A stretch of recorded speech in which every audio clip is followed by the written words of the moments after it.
The Simpsons, iconic, a staple in TV. Like, it's been going on for literally years before I was born, and now I'm.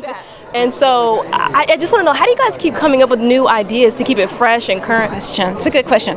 I will say that between what's going on in the world, that makes it easy. I mean, as crazy and horrible as it is sometimes, that is what satire is all about. So there's a lot to make fun of.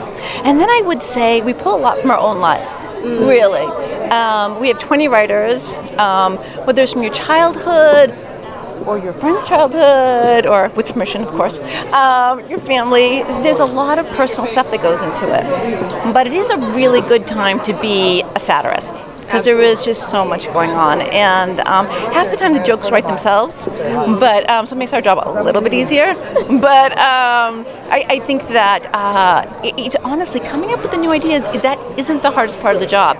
It's just the fact that each episode takes a year, so that you want to make it the best it can possibly be, so that by the time we do the final rewrite, it's really at the point where everything is topical, it's as close to what's going on at the time.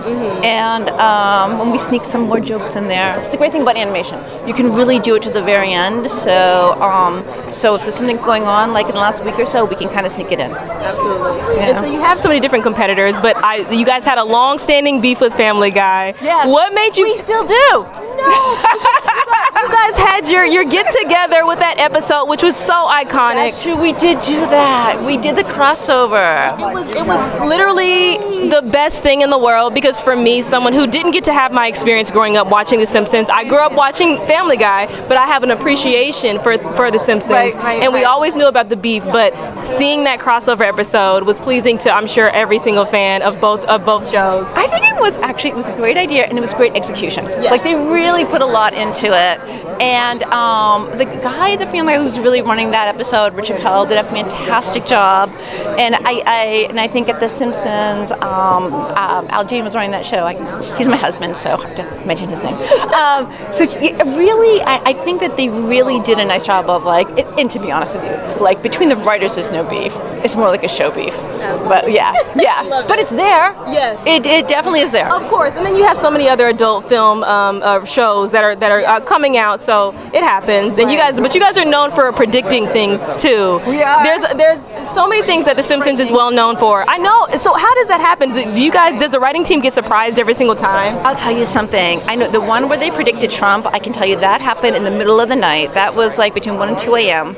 And they literally were trying to figure out who would be the most absurd person that you could never imagine as president. And they chose Donald Trump.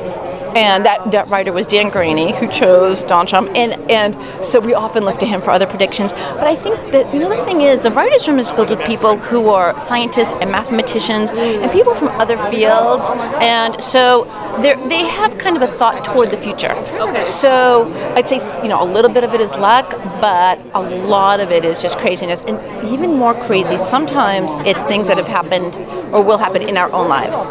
So we write an episode, and then something happens, and then that's a weird thing too. But the 20 or so predictions about the world in general, it's crazy. I love it. Well, and then last question. So I'm asking every writer on the carpet. So writer's block, it's a crazy thing. It happens to all of us. I feel like, how do you cure it? What's your cure? Okay. This is the only thing that works for me, and I swear to you it works. You honestly just have to put your butt in the seat and not leave it. And I'm not kidding you. If you sit there long enough, something's going to come out. It doesn't have to be the best. Just write. Just write and write and write. And then come back to it. Okay. And then you edit it. So what I'm saying is, write all the crappy stuff first. Get it out of your system. Don't judge it. And then later come back and edit it. Okay. But it's honestly a matter of really just, if you don't like to sit, you can stand. But whatever it is, and then it does help, I think, if you give yourself a minimum. So you say, I'm going to do 500 words a day, or I'm going to do 1 hour a day. And don't make it too much, but try to make it regular. But the only time that I've honestly been able to get to deadlines very quickly is really by just sitting for hours and hours and hours. One time I split my kitchen bench. Seriously, the material tutorial. It was like, I don't know, 6 weeks, and it was just like open by the end of it. That's awesome. And it was very glamorous. No, but everybody has their own thing. So I'm honestly inspired by the different answers that I'm getting from everybody. Yeah. So yeah. No. And anything could work for you. So try different things. But if you're not in front of the laptop, how's it going to happen, right? Yeah. Also, this is what I would say: if you have an idea, write it down, because they go up.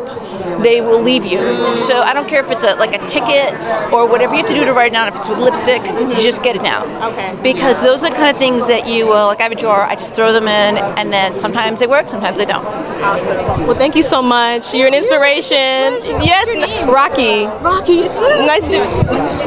Thank you. Thank you. Have a good night.